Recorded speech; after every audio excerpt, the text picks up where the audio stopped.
All right, let's get our Facebook groups in here for it's officially time to go. Got the spinning wheels there, 1 and a 2. Give it a second to breathe. That pre-ceremonious coffee sip from Lion Coffee. Shout out to Patrick if you're listening. Hope your surgery went well yesterday. All right, welcome in. It is Tuesday morning, the 24th, and it's time for an episode of Broncos for Breakfast. I am Nick Kendell, and joined by, as always, for these morning shows, Scott Kennedy. Scott, how you doing out there on the other coast? Doing well. It's cold, 26 degrees in Atlanta. Oh, It's cold. So sure. but no, things are heating up. I think things are starting to come together a little bit. We talked about by the end of Friday, by the end of this week, we might have some news. It's though every day that it starts inching by, you're like, ugh, it's nobody's broken yet. Nope. I mean, there's a bunch of head coaching openings. Nothing has happened yet. So we'll see. I still think we'll have some clarity by Friday. Heck, I will take some news on the second round. I thought we had some breaking news yesterday with Sean Payton going to be in Denver for the second round of interviews. I'm like, oh, well, there it is. That was expected. And then all of a sudden, everybody's like, no. Everybody at the NFL connected to the Broncos or whatever, somebody released the exact same thing at the exact same time saying, no, the Broncos are slow playing this. They haven't finalized anything. Do you have any thoughts on that? It was kind of weird how coordinated the information was. Yeah, I don't know. I mean, again, there's a comment in here I wanted to hit on. Let me see who it was. It was earlier. I think it was Tofu 17 coming in here, something like this. Is if the ownership isn't 100% sold on Peyton after the first round of interviews, that they want to get a second round of interviews before hiring, then is he worth giving up picks to get? And again, this is a very, this isn't against you, Tofu. Thank you for the comment, but this is a very narrow-sighted view of things where we're the only ones hiring. We have our choice of candidates. We're going to bring in 3 and decide between them. This is an interview process that goes both ways, y'all. This is the candidates are interviewing the Broncos as much as the Broncos are interviewing the candidates. This is doing due diligence and not putting your eggs all in one basket and then finding out that, hey, Sean Payton took a different job and we don't have any other interviews lined up and we got to start from scratch. So this is absolutely the way you do things. Again, Sean Payton's going to get a 9-figure contract coming out. 9 figures. Do you make that decision without at least meeting him more than once in person? It's due diligence. Get it right. If you're worth it, they'll wait. If this is the right spot, they'll wait. And right now, nobody's hired a head coach yet. Dan Quinn was announced that the Indianapolis Colts are bringing him in for a second interview. And it was put in there that he was basically a finalist for the Denver Broncos job too, from one of the Colts writers out there. So Dan Quinn could be one of the, looks like he'll be one of those 3 that we've talked about too. But he's the first announced finalist for the Colts. Yeah. And Dan Quinn is being flown out and interviewing with the Arizona Cardinals today as well. Tom Pelissero broke that news about an hour ago. So Dan Quinn's market's heating up. Obviously, that's important because the Broncos are interested in him. He's a fine coaching candidate this cycle. And also because the Cowboys lost, he can interview in person, unlike D'Amico Ryans, who can't interview in person until the 49ers are out of the playoffs, which who knows. We got some people we want to say hello to in here. We got Ethan saying good afternoon, gents in Broncos country. Never get much credence to anonymous polls. I think they're interesting to talk about, and also it kind of breaks things up where we have something to lean on these shows, so that's always good. Bradley Conger saying Broncos country, let's wait. Absolutely. The waiting's getting a little bit long, but hey, it's still news. Jeremy Sean saying, morning, boys. These rankings are ranked by executives that have a self-interest. It's actually more of a good sign we are 4th. We'll get into that. I'm not sure about that, but we'll see.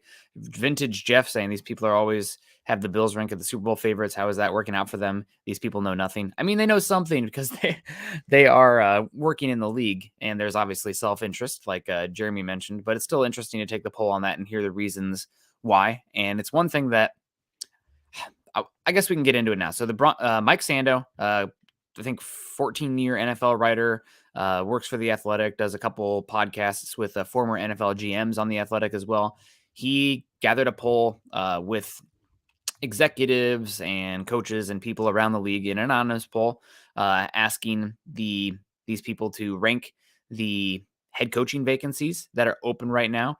And he has the Panthers, Texans, Colts, Broncos, and Cardinals as the 5. Obviously, this pretty much a lower number than you typically see for the head coaching vacancies. But anyway, the ranking that he has here, it's the Houston Texans number 1, Carolina Panthers number 2, Indianapolis Colts 3, Denver Broncos 4, and Arizona Cardinals 5. None of these are that appealing to me. Personally, every single one has issues, but that's why they are being fired. We don't have a team that fired a coach that made it to the playoffs this season. And that's typically, you see at least one of those a lot of seasons. So only 5. And he has the Broncos 4th out of the 5, according to the anonymous poll. Yeah, the anonymous poll. Again, and part of it, remember, if you're a general manager, if your team isn't ready right now, where would you rather be? I've talked about the intriguing prospect of being the Houston Texans right now. 12 picks, salary cap space. You got all of Cleveland's picks for 3 years. That is a very interesting one. So a lot of it depends on where do you think the Broncos roster is right now, because they're not in the best spot for 2023 to begin a rebuild. Where they've already crashed and burned. But why? Okay, why? Houston, some of these teams, is basically mismanagement. They're talent poor. I don't think we really believe that with the Denver Broncos. Yeah, there's some holes in this team, but it's not the dearth of talent at the Houston Texans. The Carolina Panthers, that one's as much. The Carolina Panthers might be closer to Denver than the Houston Texans as far as personnel goes. They've got some good pieces on defense, et cetera, et cetera. They're in a position to go get a new quarterback right now. So it comes down to, do you think Russ can play in 2023 or not? Yep. And it sounds like a lot of people do not, because you can't move on from his contract. So I can't begin the rebuild in 2023. And if I'm tied to him for next season and he's not all that great, then I'm in trouble. Yep. So what? So what? Yeah. Again, that is a very short-sighted, narrow-minded, quick, my job is on the line view.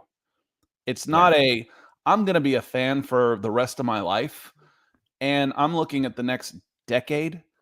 Do I want to be the Denver Broncos or not? This team is set up to hit the reset button in 2023. It could go bad again next year, and the coach would be in a similar position to where those other teams are now, except you're the Denver Broncos, and you've got more pieces in place.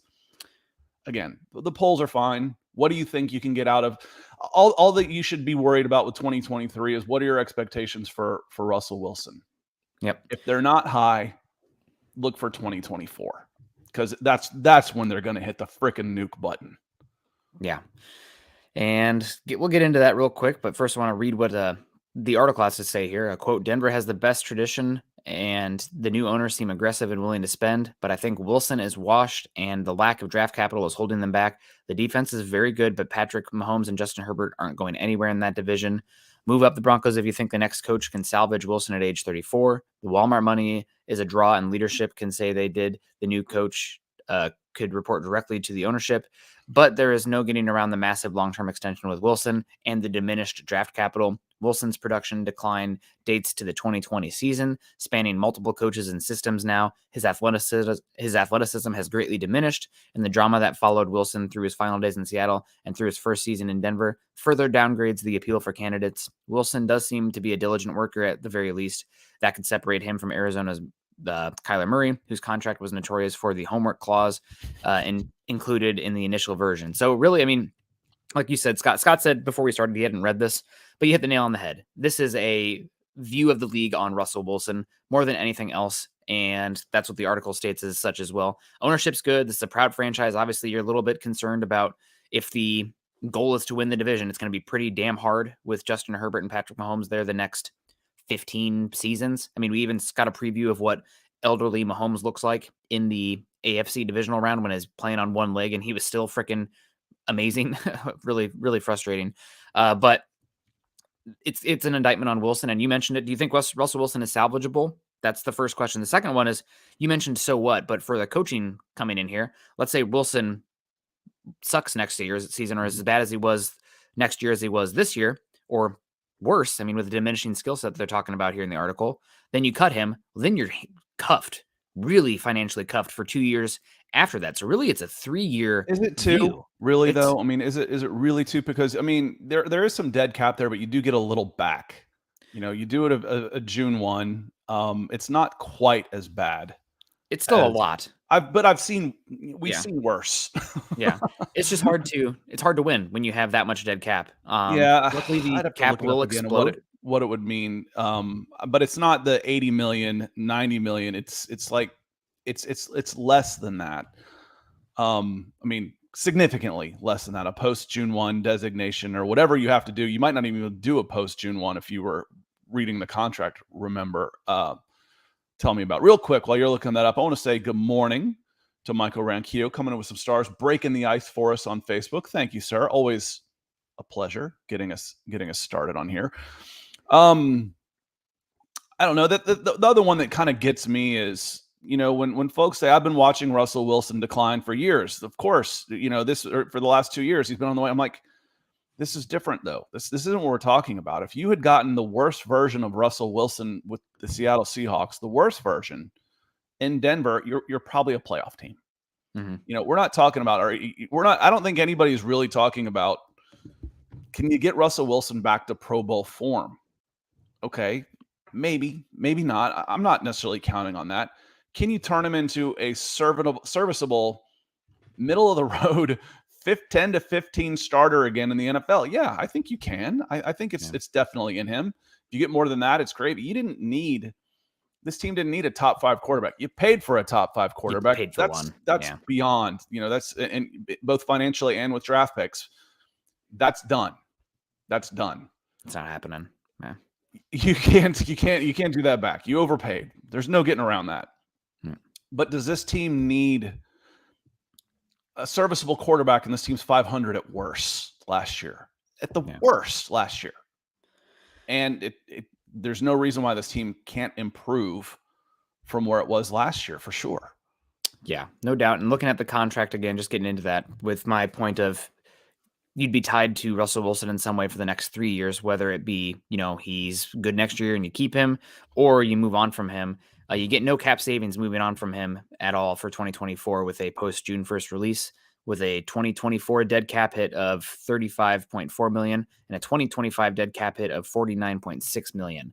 So again, this is worst case scenario, but that's a big chunk there. That doesn't include anybody else that you'd move on from with a dead cap. So you really wouldn't be clean again from a cap perspective until 2026, and that would be 3 years in the future, which at that point, I mean, that's you could be on a new coach by then. So I get the argument here from how that would impact you. Still, I think the Broncos ownership and the money that they have and the roster strength that they have and the fact that they have all their 2024 draft capital here, I think that you can make an argument for any of these teams being 1 through 5, in my opinion. I mean, you have to work with Jimmy Irsay with the Colts. Football Focus had the Broncos number 1 because they thought Russell Wilson was the best quarterback that would be available to any of these teams next year. Yep. Then that's the other thing. All these teams, they're bad. They were bad this year. So it's really, I don't think it's that much of an indictment ranking them 1 through 5. If they're 4, they're 1, because I don't think any of these jobs, all these jobs have flaws right now on question marks, and it's just going to be about the right fit. Kevin Gray coming in saying, good morning, Broncos country. We should know by Thursday. Well, we should know about hopefully the second round of interviews, but we'll see. We got Rello country saying, if the Broncos cannot land Sean Payton, they could quickly pivot to a surprise candidate. Would be wise to give Jim Caldwell a consideration to be the next head coach or David Shaw.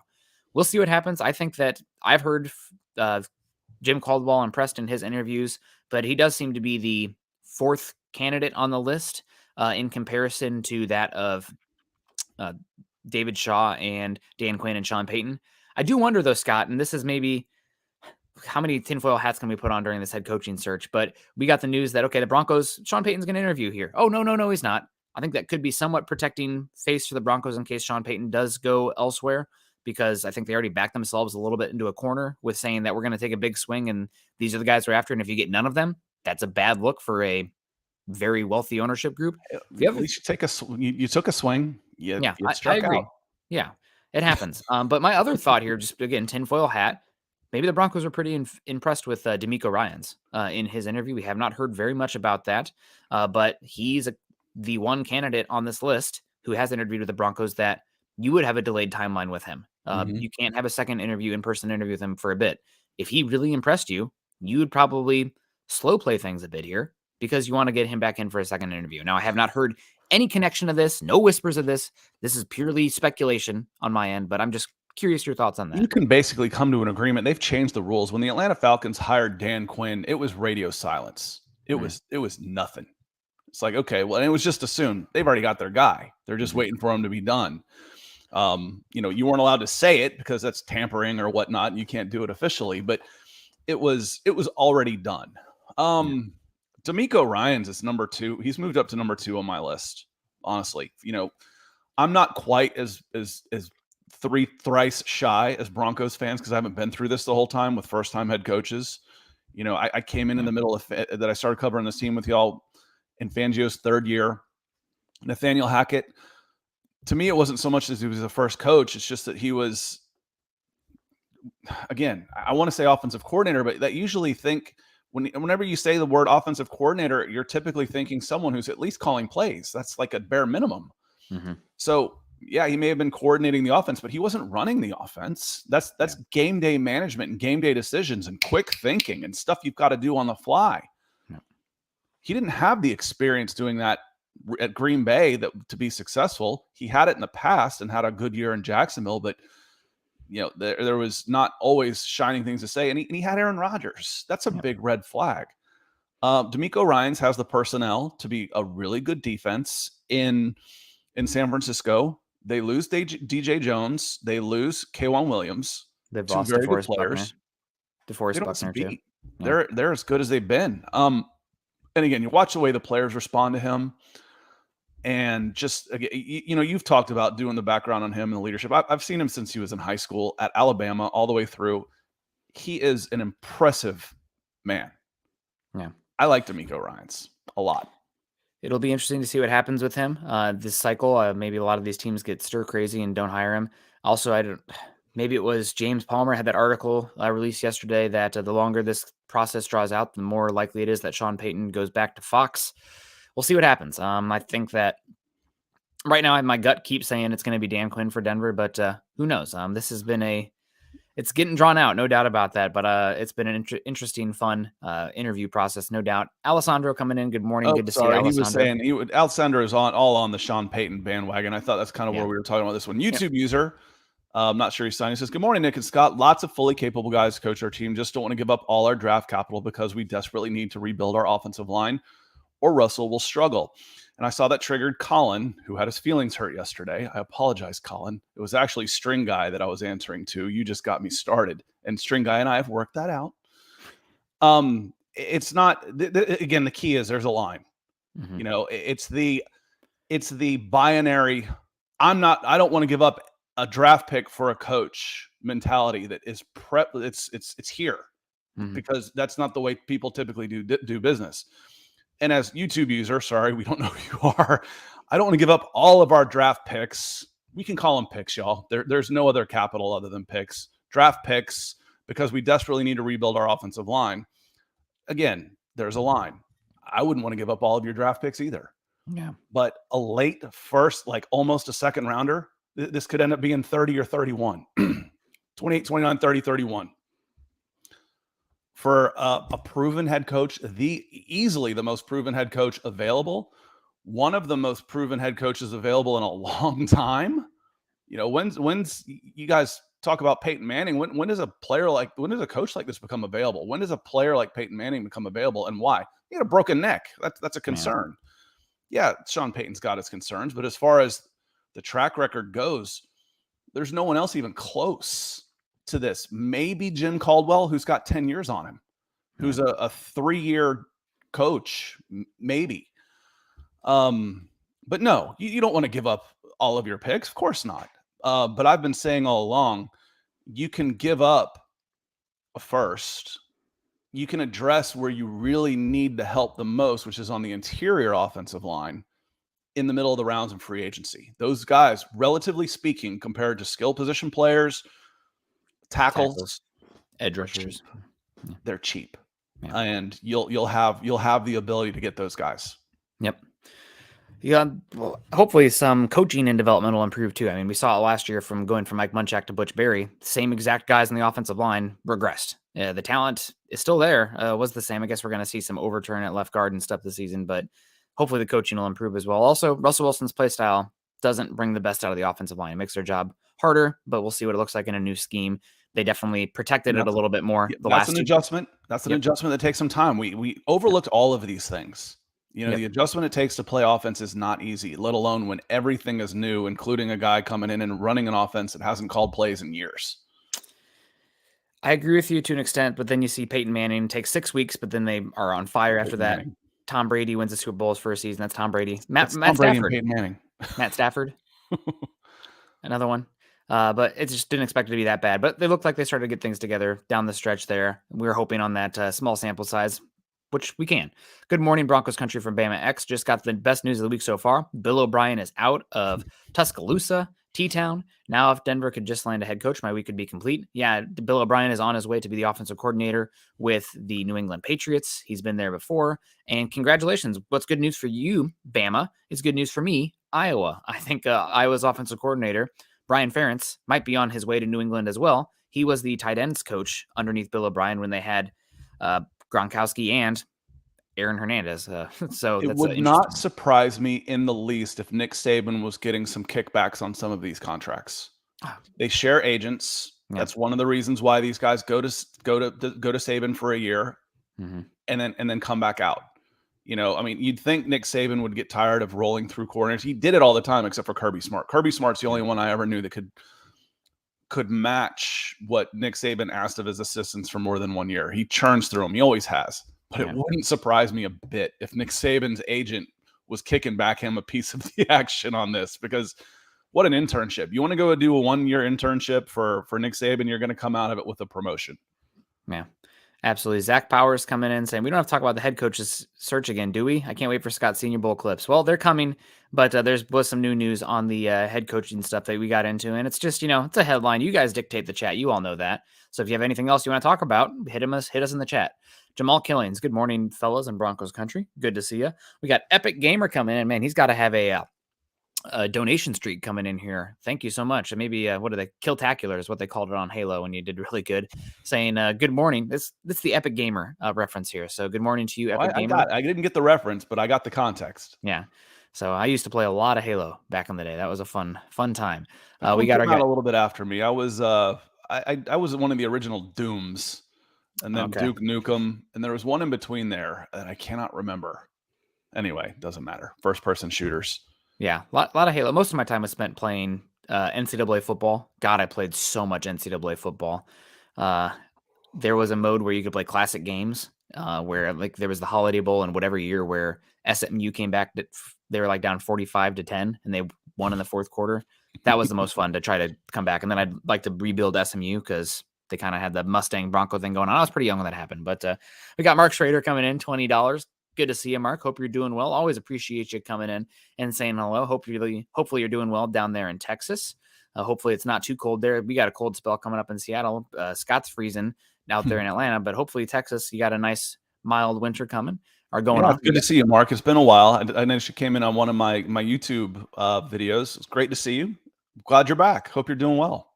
Yeah, we appreciate you, Mark. Appreciate the like on Facebook as well. Had a beautiful sunset with Rainier last night with a giant lenticular cloud with half of it being pink from the sunset and the other half being orange. It was pretty awesome. Keith Brugman coming in. Good morning, gentlemen. Good morning to you, Keith. We got Ryan Slavic coming in saying, good morning, Broncos country. I think Quinn is going to the Cardinals, Ryan's to the Texans, Steichen to the Panthers, and the Broncos get Sean Payton. IDK, just gut feeling. Certainly possible. Who knows? And then also Palacero. Here we go, Scott. This is just what I was talking about here. Where like, oh, the Broncos are slow playing it. Interesting. Why would they want to do that? Eric Matheny, Eric and I go back a ways. Good to see you, Eric. Saying Tom Pelissero was just on NFL Network and said not to count out the Broncos on D'Amico Ryans. It makes Jeremy's in here all the time. He would back me up on this. I said D'Amico Ryans, and don't make the mistake of letting him, and hopefully he's smart enough to not just hire all his buddies Yeah. and go get a 60-year-old coordinator to be your right-hand man who's got former head coaching experience. Go do it. I mean, the one that sticks out to me for I know he hasn't been the most successful here, but just as far as the leadership goes and running an organization, Anthony Lynn has been an offensive coordinator in multiple places. He's been a head coach, and he's the running backs coach for the 49ers right now. I think, There you go. And there's a promotion. yeah, I mean, Look at it and say, who's up and coming? Brian Greasy got mentioned, yep, as someone and that might still be a little green for our yeah, taste, but yeah, when you're looking at who could it be, look at guys that he's come up with that are good that would get a promotion by moving. yep. And also, D'Amico was with the Texans during Gary Kubiak's time there, so you have that whole tree as well. So it'll definitely be, I think, something from that cloth if you brought in D'Amico Ryans. Michael Ronquillo saying, I want the Broncos to hire the right guy before we make the same mistake again. That's the thing about the head coaches, right? We're going to be excited about it, but as we learned from last year's head coaching cycle, we were excited about Nathaniel Hackett, like the offense, excited to see what he could do here. Really fun energy. And if it worked out, it was going to be a good time. We got, a few games in halfway through the season and further we got along. Oh, this is not working out. This is he's way over his head here. So always a wait and see process here. You hope you get the right guy, but we're not going to know if we got the right guy for a year from now. Unfortunately, Appreciate the stars again, Michael. It wasn't Wolfenstein. It felt like there was a Q in there somewhere. It wasn't like Quest. I can't remember what it was, but we played it a lot in the late 90s. I was an IT manager in a former life, and you hire a 25-year-old IT manager, we're going to set up network gaming across your LAN. Yeah. 100%. We got a guy, Richard Miles, with the beautiful bald eagle pick saying, good morning, guys. Good to see you. Our guy, Dom, saying, good morning, Nick and Scott in Broncos country. Good to see you. Patrick Havner, good morning. Hope you're doing well. We appreciate you. And Art H coming in saying, why all the D'Amico Ryans hype? I understand he's a good coach, but we had 3 first-time head coaches and they all failed. I don't want another rookie head coach. Art, you share sentiment with a lot of people in Broncos country.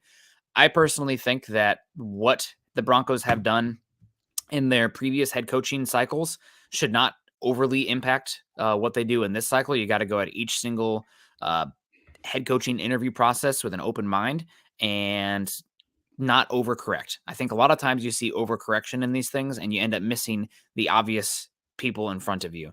So if he's the best coaching candidate and he impressed you the most, you got to go with your gut here. You can't just like limit your options to second time head coaches. Now, you can have this opinion, Art. I don't share it with you. I respect yours, but I think that if D'Amico Ryans is a great head coaching candidate and he sells you on his vision of the team and his staff that he's going to bring in, he should be considered. And again, I think it's Art. I think I brought this up because I think it's more about the man himself and the personality. What I saw from Vic Fangio was he's a mad scientist, defensive coordinator. He was born to be a defensive coordinator. That's what he needs to do. He doesn't want to be bothered with all of the little things it takes to be a head coach. Man, I just want to coach football. I don't really even want to be like tight with these players. I want to scheme them and put them in the right position. I don't want to do the man management part of thing. Hackett, to Nick's point, was a huge overcorrection. It was, we don't want this curmudgeon-y, we don't care about the players guy. We want the guy who only cares about the players guy, even if he doesn't know what the hell he's doing or hasn't done anything we need him to do. The sweet spot in there could be a guy like D'Amico Ryans, who is a very good coach, but he's also his personality is different. That he's got the personality of a head coach where he can make the tough decisions, be a leader, have the vision, run a team. I mean, he was a coach on the field for his entire time in football. He commands respect. Did you ever get that feeling? I never got that feeling from Vic Fangio or Nathaniel Hackett that we respected this guy. I couldn't stand Vic Fangio. And with Hackett, it was like, your little brother telling you it's time to do the dishes. I'll wait until dad gets up. I don't care what you tell me. It's about the person, Art. And again, when you're going other directions, Raheem Morris fits for me on this one, honestly. If I wanted someone similar to D'Amico Ryans and I needed somebody with that experience, I wouldn't have a problem with Raheem Morris. He got his job in his early 30s. It was too early. He was brash. He was cocky. He wasn't ready. He has been humbled. He has worked his way back. 12 years later, he's in his mid-40s. He's a grown man instead of an arrogant kid. And he's been successful doing it. Yeah. I like Raheem Morris as a candidate too, and we don't talk about him enough. Yeah, he'd be I know that Sean Payton and Jim Harbaugh are for sure my number one, and I've said it on here multiple times, but every single person this cycle that they've interviewed, I can close my eyes and be like, yeah, that makes sense. I would totally get that, and I would support that. Now, I've definitely joked and been harsher on Dan Quinn, and I probably shoulder some blame for the discussion surrounding Dan Quinn.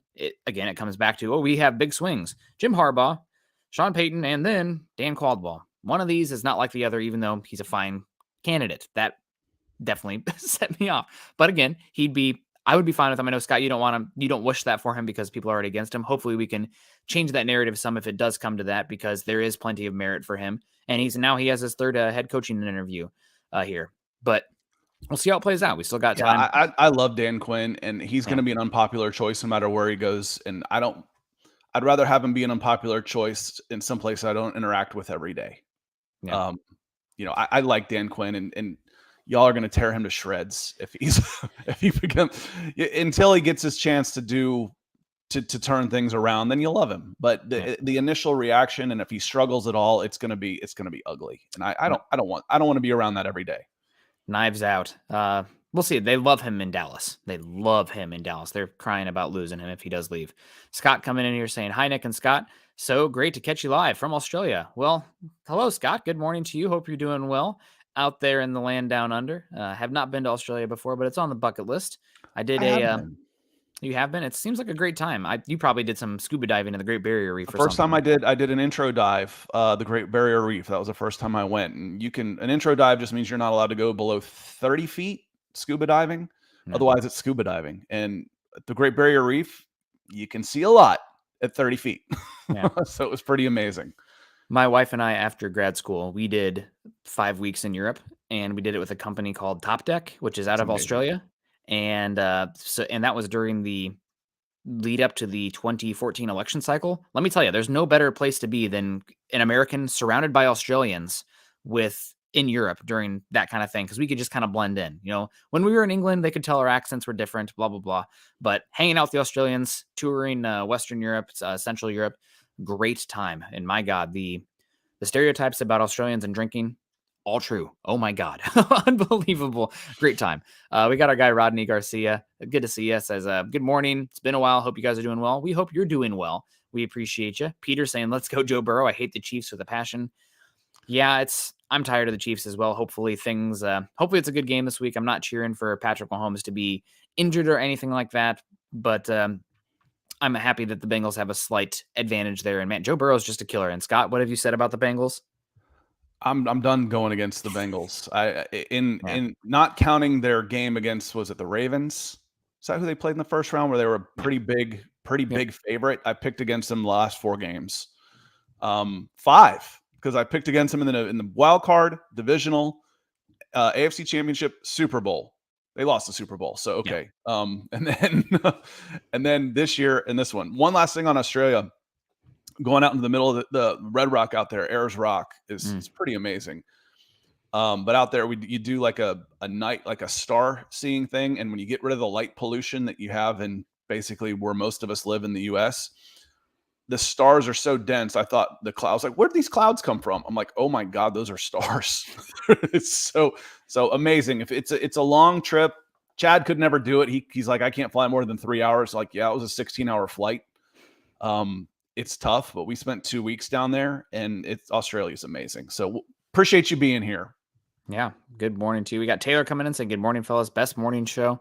Well, we appreciate that. I don't know what our competition is, but we will take that, no doubt. Jacob Foster coming in. We appreciate you with the stars. Jacob, it's been a bit. I feel like I haven't seen Jacob's name in the morning show in a while, the silent one. It's great to see you. Hope you're doing well. Keith with the comment, Andy Reid getting fired from the Eagles is the last great head coach on the market I can remember via our earlier conversation. That's the one I was thinking about as well. I didn't get to that point, but I was like, what other coach has been like this that's been fired that's been that big of a name? I Andy Reid. thought that way about John Fox. Hmm. I'm like, John Fox he did it for 10 years at Carolina with basically I think he was their first coach with an expansion team. Yep. John Fox was a good head coach. Again, going back to the Panthers, I like Ron Rivera. I thought Ron Rivera was a good coach for the Carolina Panthers. Again, they have the same success that Sean Payton did. It's arguable that John Fox did. I think he's underrated in Broncos country. Yeah, he was okay, but not good enough. Maybe with a little more time, he would have been good enough. I'm not sure, but John Fox was a good head coach. Remember, we're talking about NFC South down here. We don't win Super Bowls, until Peyton won one with New Orleans and Tampa got their first one with Gruden. The NFC South, the 4 teams in the South had never won a Super Bowl. So just being good and competitive down here in the history of this league is hard. That's an achievement. So anyway. It's crazy because the college football is so great down there. The high school football is a different level, but the NFL teams, what's going on? Todd Smith, howdy Broncos country. Good to see you, Todd. We got $5 coming in from Andre. I got 5 on it saying, good morning, lovely people. I played Ninja Garden a lot. Good to hear. Also saying, I also think the Broncos get Sean Payton. The Arizona Cardinals get Brian Flores or Dan Quinn, and the Colts stick with Jeff Saturday. Yikes. Yeah, I mean, Colts are a weird situation, and now there's starting to be more buzz that the Colts, they would like to trade up for number 1. Not for Bryce Young, though. There's some Will Levis buzz on that one. I'd keep an eye on Trey Lance as well. I know so I have followed some good Colts people, and they have Chris Ballard's the GM there, and they have this thing called the gold level prospect that they have where they like highlight them in gold, and you can see the draft backboard in the 2021 draft in the background. And they show the players being picked, and they're using their little stickies or whatever, the magnets, and you can see pick number 3 overall. Gold there for Trey Lance. Not Trevor Lawrence, not Zach Wilson, not Justin Fields. Trey Lance has gold on there. So Lawrence Trey Lance gone. What was that? We're not gonna waste a sticker on Trevor Lawrence. Lawrence, number 1 overall, was the surest of sure things in the history of sure things in that draft. Yeah. But we're not gonna waste a sticker. I digress. Yeah, I digress. The Colts really liked Trey Lance. I would be curious if they'd be willing to trade even more to get Trey Lance versus trading up for number 1 or more interest there because he hasn't actually really played. What would it cost you at this point? You're 4? I think it would have to cost you 4. You're probably 4? Yeah, probably 4. And maybe you get expensive. I mean, they poured a lot into it, but they're ready to ship him out over Brock Purdy. I mean, again, you play your way into it. It's kind of like recruiting stars. Like, well, this guy was better than this 5-star you brought in. Yeah, it's a numbers game. They're not all going to be right, but if you bring in a bunch of 5-stars and the 3-star outplays him, he's probably playing at a 5-star level in order to do that. So yeah, Purdy was a 7th rounder, Mr. Irrelevant, but is he playing at that level? And honestly, that's part of the reason why people just don't want to give up draft picks. It's that unknown, that maybe the hopes and dreams I could hit on it. It's going to be Tom Brady in the 6th round. It's going to be, I'm getting Kurt Warner out of Walmart, or I don't remember what it was. I always say Walmart and people correct me. It's hard to build a team on the exception to the rule. It's a lot easier to build a team with competent infrastructure in place. A good process typically. And it was Quake. Thank you, everybody. Yeah. Quake. Good times. Deanna Hendry, $20. Thank you so much, Deanna, out there. We got Australia coming in. Now we got Alaska coming in saying, good morning, Scott and Nick. Thanks for starting my day off right. Well, thank you for keeping our day rolling right. Says, hopefully we hear something this week about Peyton. # Broncos for breakfast. Yeah, we'll see. There's going to be some news. And again, I keep saying it. I think all these coaching candidates are of high quality. I'd be okay with all of them. Sean Payton is number 1, but he does come with the price tag of draft capital, which makes things difficult. I mean, I'll tell you what, I'm going to miss if the Broncos do trade for Sean Payton, I'll be happy, no doubt, but I'm going to miss all the mock drafts because we don't get 3rd round mock drafts, or maybe the Broncos are giving up all their picks and they're not picking until day 3. I mean, who knows? But I think I just published it, or I wrote it yesterday. Chad's going to publish it today, but Bucky Brooks had my guy Lucas Van Ness fall into the Broncos in the 1st round. Don't think that's going to happen. I think he's going to go earlier. Jeremiah had him going 8. Yeah, he's going to go. A wide variance, man. You had him 8 or 30. I like Bucky Brooks. Daniel Jeremiah is more plugged in, and I would trust. I know Bucky. I worked with him a lot in California, and seems a good guy. He's a great dude. I don't know that's necessarily his specialty on that one this early. Yeah, this early especially. It is. It's early for these things right now. Deanna, love you. Thank you so much for coming in and getting up with us in Alaska. Andre coming in. He says, good morning, lovely people. That's all. We got this one. Oh, we did. That's right. Because I remember Ninja Garden a lot. Sorry. Let me scroll down. We appreciate you, though, Andre. And I think we're caught up on love you, Andre. Yeah. We also got Nick coming in. Great name. Nick Cito saying, good morning, fellas. Great show. Love it. I want D'Amico thoughts on him. We've talked about him a bit. If you guys haven't done so yet, I'll give a public, I guess, endorsement here. Benjamin Solak at The Ringer wrote a very long article about D'Amico Ryans and about his time as a player coming up, his relationships, and how he's just an ascending superstar. Comparisons to Mike Vrabel. Biggest thing with me with D'Amico Ryans, and we touched on it a little bit earlier, and we saw it with Nathaniel Hackett as well. You're not just hiring these head coaches to be individuals coming in as head coaches. You're hiring them and who they can bring in around them to correct this team. So somebody who's been in multiple spots that has made more connections, in theory, should have a easier time cultivating and luring in a better staff. Now, the Broncos do have a lot of money. They can probably, we're already talking about paying head coaches above league norms for the league head coach. Probably can do the same for coordinators and position coaches as well. I mean, why not, right? If you're going to pay the head coach that much, might as well pay the best staff around them. But which connections does D'Amico Ryans have in the league? Obviously, the San Francisco tree is a great one, no doubt, but it's still short-lived. He's only been there for 4 or 5 years, defensive coordinator 2 years, versus somebody like Dan Quinn, who was in the Seahawks for a number of years, who was with the Atlanta Falcons for a number of years, now with Cowboys 2 years. In theory, you would assume he'd be able to bring in a more complete staff, having better, longer tied, and a more versatile number of relationships in the league than a D'Amico Ryans. Yeah, and and just the experience and learning. I got burned on this one. I mean, I've been through it myself in professionals where you kind of take talent for granted. If it's something that you're good at, I've said a reason why do great players sometimes make really bad coaches? It's because they take talent for granted. Yeah. So if I can do this, everybody can do it. And they just can't. And I've made the same mistake in my 30s. I still make the same mistake. I want people to succeed, and I don't necessarily vet them well enough. But hopefully, with millions and millions of dollars on the line, I would expect Dan Quinn would have learned from that. Rob Bucksbaum comes in. He says, if Peyton comes, Sean Payton, thoughts on Michael Thomas for 1 year? You want to hit on that real quick before I blow it to pieces? Yeah, Michael Thomas hasn't played for a number of years. He's older. He's on an expensive contract. You might be able to get him for a 3 or a 4, maybe at this point, for where he's at in his career. Also, the thoughts on if Sean Payton comes. Oh, he says for 1 year instead of, I was reading a first-round pick. It would depend on what it costs to bring him in. Let me stop you. I'll blow it up real quick. Rob, okay. First off, he just restructured his contract. It makes it really cost prohibitive for the Saints to trade him. Second, and more importantly, Sean Payton and Michael Thomas had a pretty public spat about Sean Payton pretty much openly questioning Michael Thomas's injury. Yeah. That's bad. Michael Thomas ain't playing for Sean Payton again. So, and you do know that. It's a good question. Like I said, I can handle this one quick by saying I'll blow this one up pretty quickly. Financially, it's not feasible. Physically, we don't know what we're ever going to get out of Michael Thomas again. And 3, Thomas ain't ever playing for Payton again.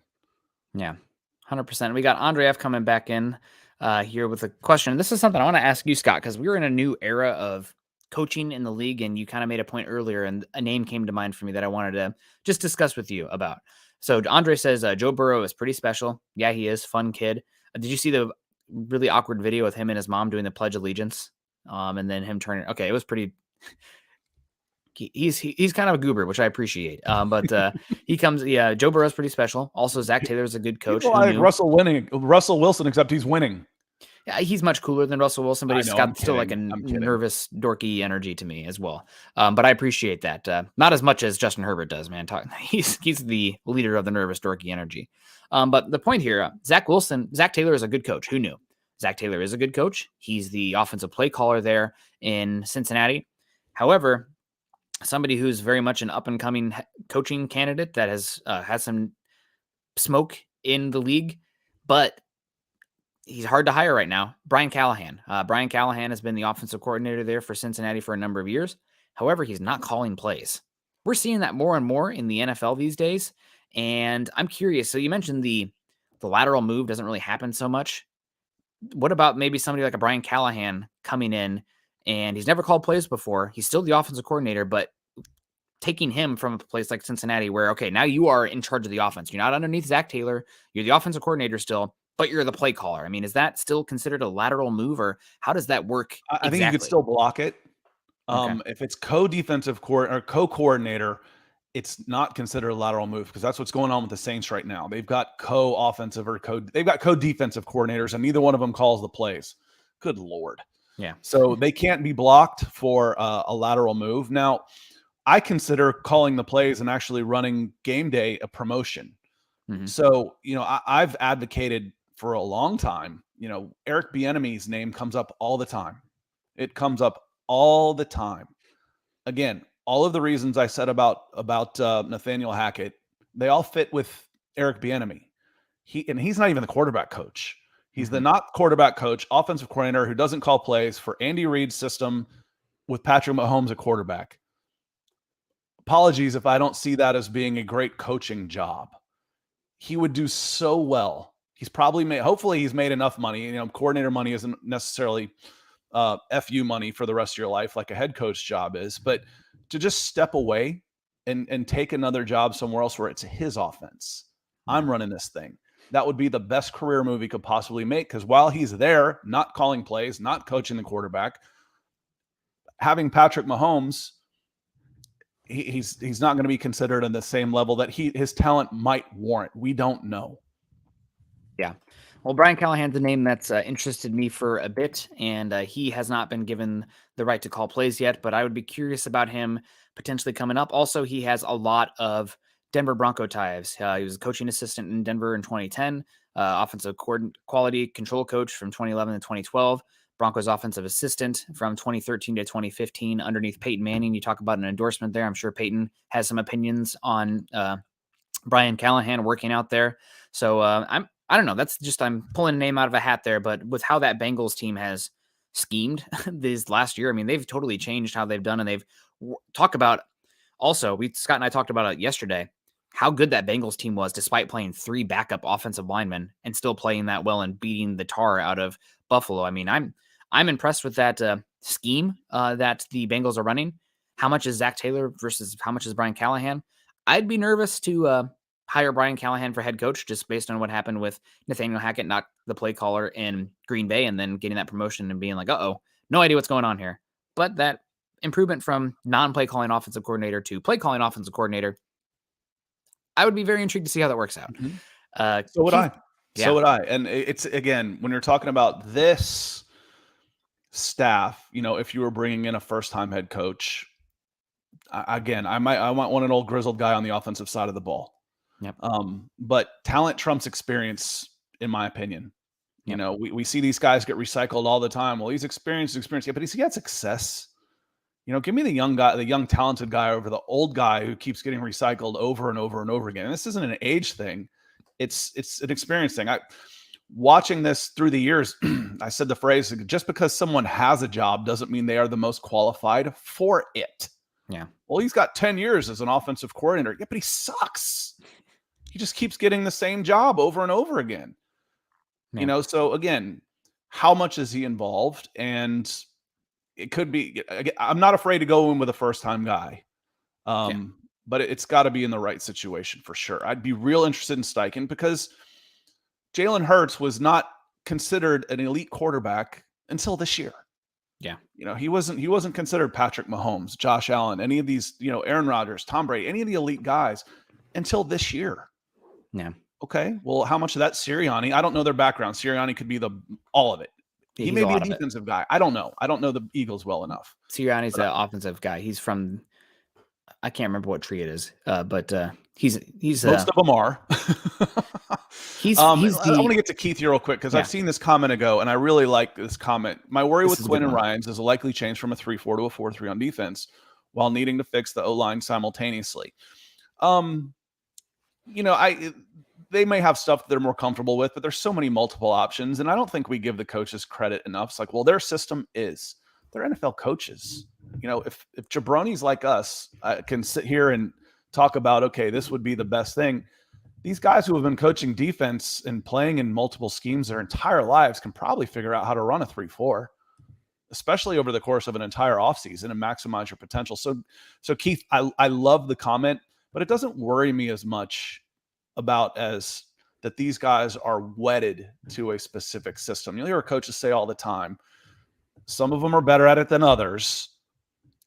You got to fit who you've got to the scheme, not try and you got to adjust your scheme to the players that are available, not vice versa. You got to learn to coach them. And just to get into some of the specifics of the players here, I mean, I think the Broncos linebacker, most teams are playing nickel most of the time. Anyway, it's a 4-2-5 which look. is a 4-man front. Yes, it's a 4-2-5 look, or sometimes with the Broncos this year, you saw a lot of penny front here, which was 5-1. But I think that a lot of the players here do carry over, and you're going to have new bodies in here anyway on a lot of these spots, given the free agency and turnover here. Draymond Jones, he fits either scheme. We've seen him in mostly in 3-4, but he'd be a fine 3 technique in a DJ 4-3. Jones and Draymond would be great as interior defensive tackles. In fact, DJ would be better served. Your question is on your ends. Draymond could be a big end too. He's the versatile enough to go inside outside either side of things, but you got to re-sign him. Again, to Keith's point, I worry about this. The personnel is not perfect because in a 3-4, you got big questions at outside linebacker at your edges. Big questions. We have it anyway. Exactly right. I mean, because do we trust Baron Browning to stay healthy? Do we trust Randy Gregory? And I think if you're running more of a 4-3, so Baron Browning has experience as Sam in a 4-3 and now edge. He'd be, I think, a really good Sam here that could be a rotational pass rusher in similar to a Micah Parsons role, but not exactly because Micah Parsons is a 1-of-1, but it's a Sam still on the line, off the line, can do a lot of that stuff. I think Jewel and Singleton would be fine as a Mike and a Will in that system as well. You are going to need more size and mass at edge. No question in my mind on that one. That's the one that sticks out to me.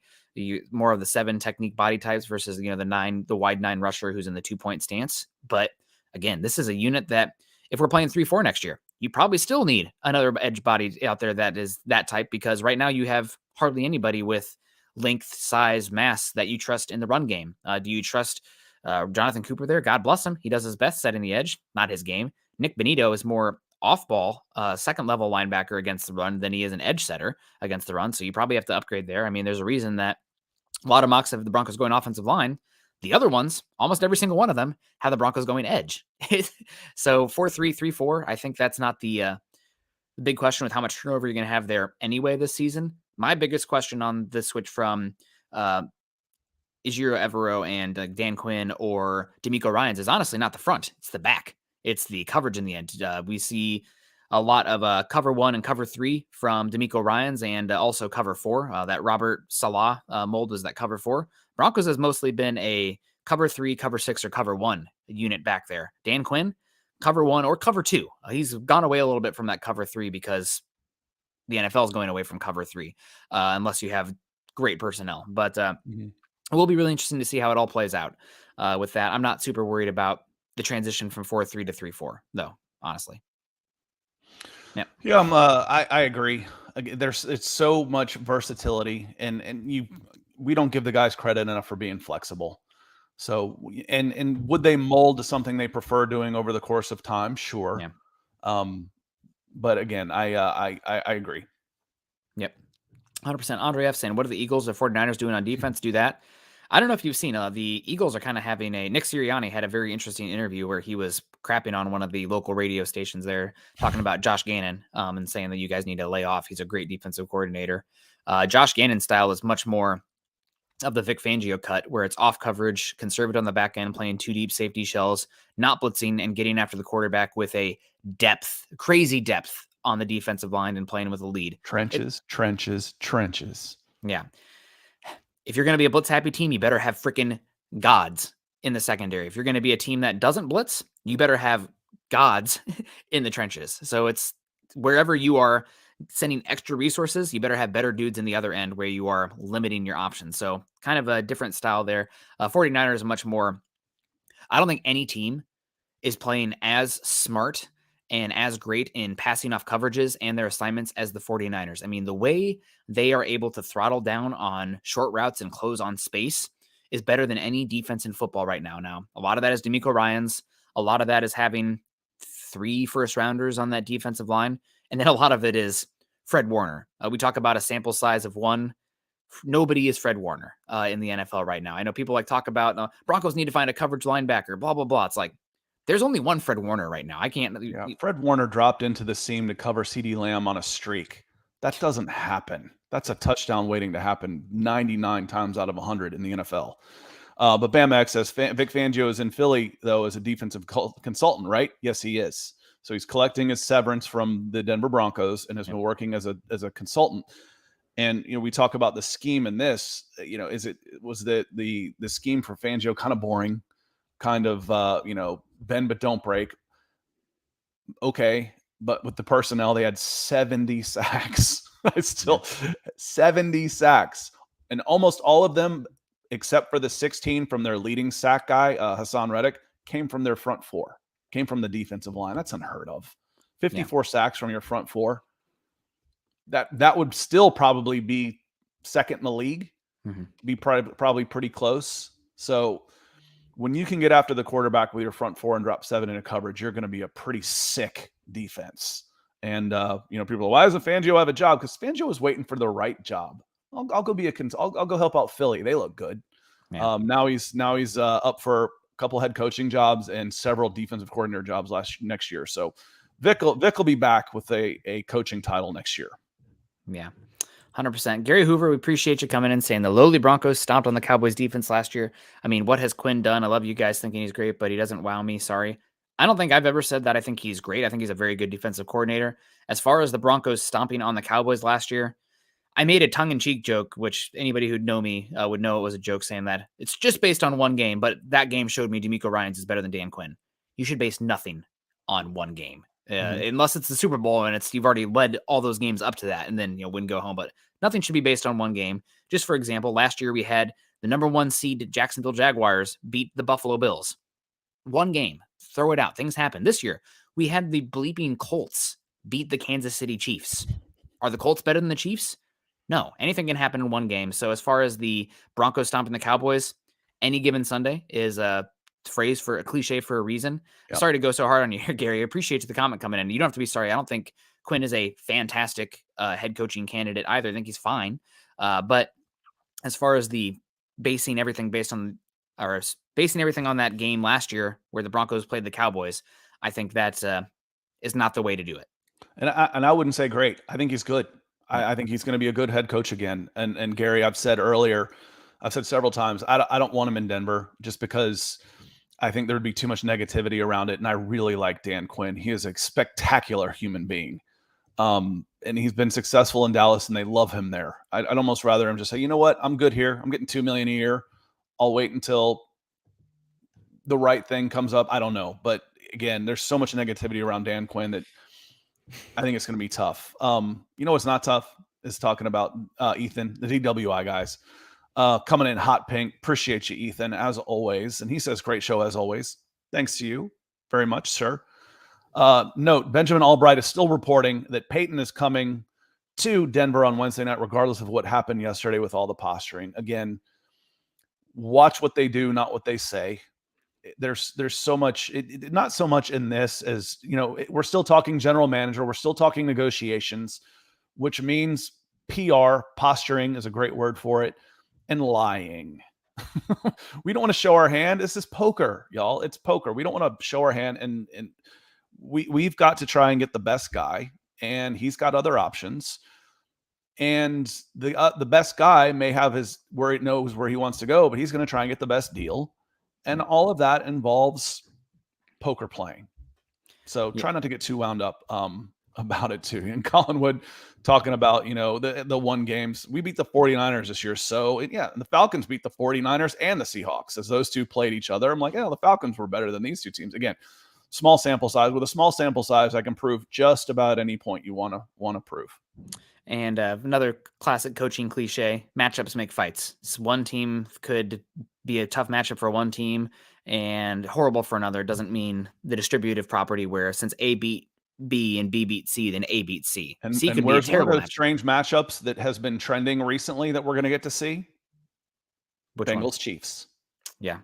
The Bengals have owned the Chiefs. They have recently.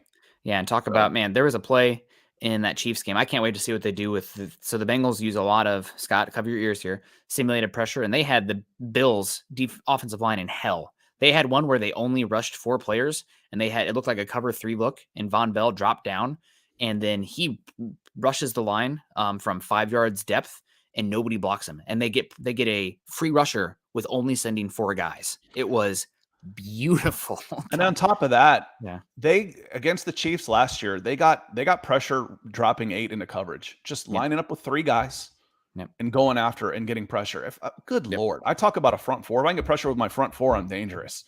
Yep. If I can get pressure with 3, it's over. Over. Yep. Especially if I jump out to a lead like the Bengals have done recently. So Lawrence comes, he says, what about Brian Greasy, guys? Guys, he's killing it right now on a former Bronco. That's definitely someone we have talked about, Lawrence, with ties to D'Amico Ryans, young up-and-comer who is a talented coach that would be in line for a promotion at his current place that is blocked by someone else right now. Mm-hmm.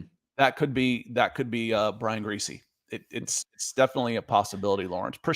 Appreciate the stars. I don't worry too much about the former Bronco thing. I'm more interested in would he be the talented right fit for what you're trying to do? And Brian Greasy, and then from the predictive standpoint, would it make sense if it was D'Amico Ryans? Yeah, it would. My biggest thing is Jasmine coming in says, good morning, guys. Coming in orange, that Broncos orange. Thank you, Jasmine. Hope you are doing well. And thank you, as always, for all the support you've shown recently and through the last year or so. Yeah, thank you so much, Jasmine. You're 100% correct. Real quick on the Greasy comment here. I think Greasy would be interesting, but I do think that if the Broncos are going to bring in a first-time head coach in D'Amico Ryans, I'm okay making, I think, the first-time head coach versus second-time or third-time. I don't care. But the one thing I do think there is to learn off of this Nathaniel Hackett one is he brought in not only a first-time head coach that wasn't calling plays, he brought in the youngest, least experienced staff around him in the NFL. That did not work. That was obviously terrible. I think you can't bring in a completely inexperienced staff around D'Amico if he's the direction you go. I agree. And you'd want it to be, if it's a newer person, you want the experience to be on the other side of the ball. Yeah. You know, I said all along, and Ejiro Evero has been great, but Dom Capers could have been a good pick, a sounding board for that. You pivoted and went to Jerry Rosberg, who's a guy that's got a ton of experience, but that was 4 weeks into the season. You do all your work April to August, all of the installs, all of the team building and bonding. By that point, it's too late. Yeah. It's too late to do that. So I would want an old head in there as my assistant head coach right away. Yep. Right away. Hence why I keep coming back to Anthony Lynn. But maybe, hell, what's Gary Kubiak up to these days? I know he was the head coach for D'Amico and he was the offensive coordinator. Last thing I want to talk about, I know we're at an hour, but this one I think is worth discussing. Jeff Duncan, who has been somebody he wrote the Sean Payton, Drew Brees book, works for NOLA.com, has been breaking news here. He had a tweet an hour ago saying, latest update on Sean Payton, completed his interview with Carolina on Monday in Charlotte and will meet with Arizona officials Thursday. As previously reported, his second meeting with Denver has been delayed. The longer this goes on, the likelihood of Payton staying at Fox increases. Any worries on that? And thank you, Ozzy. You prompted me to that as well. I had that pulled up to talk about it. Ask yourself, who has what to gain from that? Okay. What does Sean Payton have to gain by having that information out there? Money, power, And roster control. He helps force New Orleans' hand. Oh, that too. Yeah, he helps force the Saints' hand by being willing to make a deal that would be more palatable to some place he wants to go. Would he rather go back to Fox, or would he rather get a 5-year, $125 million contract? Probably the latter. Doesn't mean it wouldn't be available again next year. But by getting that information out there, he helps put pressure on the New Orleans Saints to get a deal done. Because if he goes back to Fox, the Saints aren't going to get anything for him. Mm-hmm. And it would be like not trading Bradley Chubb at week 9 and letting him walk in free agency and getting nothing back for him, not even a comp pick. So that it's all leverage, posturing, bluffing, lying, poker playing. Ask yourself, what does Sean Payton have to gain from getting that information out there? It helps put leverage on the Saints to get a deal done. Yeah. Interesting, man. As the what is the grains of sand, so are the days of our life. So are the days of the Broncos head coaching search, and we're gonna be back. I'll be back again tonight. We'll see if there's any new information here that comes out, and ready to start getting into this offseason discussion and everything. The Broncos better get a move on. I know they're slow playing it, but the Senior Bowl is right around the corner. And Scott, just before we get on out of here, what's the Senior Bowl plans? What's that looking like for our listeners? What is your agenda? So next week, I will not be here on Monday. I've got to get my stuff together and get down to Mobile. Tuesday morning, we should still be okay for Broncos for breakfast because that would be 8 and they don't start practice till 11 Central Time. We'll do Broncos for breakfast. And then Tuesday night would be building the Broncos. We'll see. I wouldn't mind doing something Tuesday night. But then Wednesday morning, we're good, normal schedule. And then Wednesday night, it'll be Nick and I. We'll do a Senior Bowl talk, and we'll talk about some of the players, and we'll probably be talking coaching at the time too. Within a week, that's 9 days, 8 days. I think the Broncos will have their coach by next Wednesday, so we'll be talking some of that, and if they have guys down there from the scouting department, et cetera, et cetera. And then Thursday, just normal schedule. I'll be on here. What we can still do mornings. So looking forward to going down there. I think I got 80, maybe 65 to 70, 80 highlight videos out of the Senior Bowl last year on just about every player. And this should be a bigger and better year. Real exciting. Appreciate you guys coming in and joining us today. Make sure you're following Scott and I on Twitter. Scott is at Scout Kennedy. I am at Nick Kendell MHH. Also, make sure you're following us at BFB_pod and at Mile High Huddle. If you're on Facebook, first, we got like 300 people in here. Click a thumbs up. We appreciate that. Obviously, only if we've earned it, but we hope that you guys have enjoyed the show. And if you're not in a place to financially contribute, that's A-okay. Just click the thumbs up on the way out. We'd really do appreciate that when you do that on Facebook, YouTube, wherever you're listening. Also, if you're on Facebook, make sure you're joining our groups at facebook.com/Mile High Huddle and facebook.com/Mile High Huddle pod. If you're listening to us after the fact, Apple Podcasts, leave us a 5-star rating and review on there. Haven't checked that in a bit, but I listen to most of my consumption of football and whatnot via Apple Podcasts, and I definitely leave a review when I enjoy a show. So would appreciate that. Spotify, Apple, go leave us a review. Real quick on that, Nick. I can't tell you how hard it was for me to find where to actually leave a review. It's not at the top where the reviews are. You got to scroll all the way to the bottom. I was like, when I signed in, because I don't use an iPhone. I've got 2 iPhones, but I don't use it as my daily. I took it to my wife. I'm like, leave me a review. I can't find, where is it? And then like I'm fixing something out of the fridge, and I finally hear coming from the other room, I found it.